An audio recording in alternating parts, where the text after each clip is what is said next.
Chapter 4. That night, 7 p.m.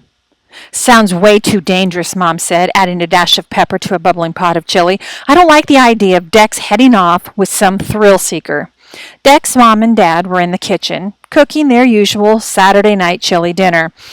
Dad had already spoken to Dr. Gage, and he was excited for Dex to go on tomorrow's chase. Now they just had to get Mom to go along with the plan. Deb, Norm is a serious scientist, Dad said. Mom eyed him. What he does is dangerous, David. Norman Gage isn't chasing bunnies. He's chasing tornadoes. Now, there's a show I'd like to see, Dad said. Norman Gage, bunny chaser. That made them all laugh, with Mom's sing-song giggle rising up loudest. Good sign, Dex thought. When Mom was really upset, not even Zeke could make her smile. After Jeremy left, it seemed Mom hadn't cracked a smile for a month. Mom stopped laughing. I'd just feel better if one of us were going along.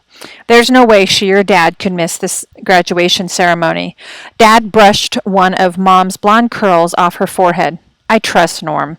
He really doesn't take risk, Dad said, and this is an incredible opportunity for Dex. You should see his car, Mom, Dex said. It can go way faster than any tornado.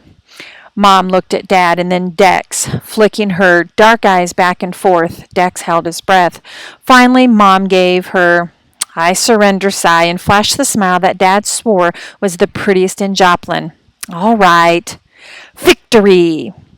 After dinner, Mom put the Scrabble board on the table. She looked at Dex hopefully. Quick game? Scrabble used to be another Saturday night tradition, Mom and Dad versus Dex and Jeremy. The fierce games would stretch for hours over bowls of popcorns and chocolate ice cream.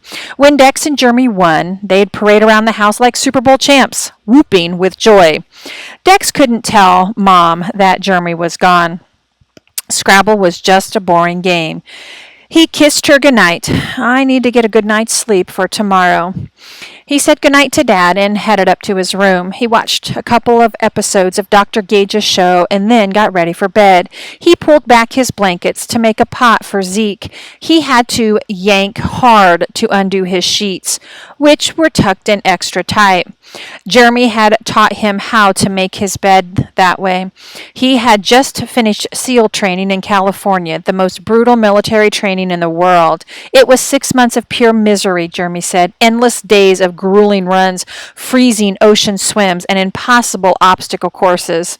The worst night for Jeremy was when he had to swim for hours in the freezing Pacific Ocean. The surf was so rough he got thrown against some rocks and cut his leg. They finally pulled me out of the water, Jeremy had said. They were afraid my blood would attract the great white sharks that fed in the area. Dex had repeated that story to Dylan and the other guys, and they had almost fallen off of their chairs with happiness.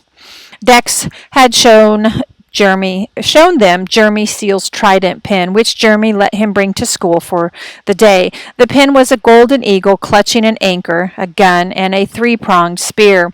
Dex explained that out of the 118 guys who started in Jeremy's training class, only 23 passed and got their pins. The guys crowded around Dex, staring at the pin in awe, as if it was a dinosaur egg about to hatch. What was the best thing Jeremy learned in training? Dylan had asked. Almost without thinking, Dex said, to make his bed right. It's the first thing a SEAL learns in training. Anyone who does it wrong gets their bed ripped apart by the instructors. I don't get it, Dylan said, not rudely. Dex had said the same thing to Jeremy, and now Dex repeated his brother's answer almost word for word to the guys. Because you make your bed right and you've started your day doing something right. And if you have a hard day, you can come home to a bed you made. So you can go to sleep and get strong again for the next day. The guys watched for Dylan's reaction. That makes sense, he said finally. And now Dex climbed into his perfect made bed and snuggled up with Zeke. He said a silent good night to his brother and a prayer to keep him safe. Tonight, at least, he didn't lie awake thinking about Jeremy. His head was filled with tornadoes dancing in the sky, touching down in his mind and carrying him off to sleep.